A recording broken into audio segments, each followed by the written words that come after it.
গত বছর নভেম্বরে গাজায় যুদ্ধাপরাধের অভিযোগে নেতানিয়াহুর বিরুদ্ধে গ্রেপ্তারি পরোয়ানা জারি করে আইসিসি।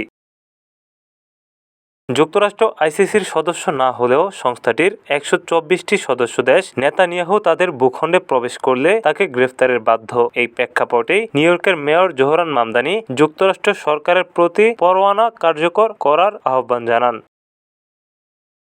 এদিকে নিউ ইয়র্কের মেয়র মামদানির গ্রেফতারের দাবির তোয়াক্কা না করে যুক্তরাষ্ট্র সফরে ঘোষণা দিয়ে নেতানিয়াহু বলেন, বিদেশে আমাকে গ্রেফতার করার কোনো চেষ্টা করা হলে তা রুখে দিতে ইসরায়েলি স্পেশাল ফোর্স প্রস্তুত রয়েছে। নিউ ইয়র্ক সফরের পরিকল্পনা বাতিল করার কোনো ইচ্ছা নেই বলেও জানান নেতানিয়াহু। তিনি বলেন, এই ঘৃণা ছড়ানো নির্বাচিত কর্মকর্তার সামনে দাঁড়িয়ে সত্য বলবেন তিনি। মামদানিকে উদ্দেশ্য করে নেতানিয়াহু অভিযোগ করেন, তিনি নিউ ইয়র্কবাসীদের একে অপরের বিরুদ্ধে দাঁড় করাচ্ছেন এবং শহরের ইহুদিদের বিরুদ্ধে উস্কানি দিচ্ছেন। ATV USA news desk.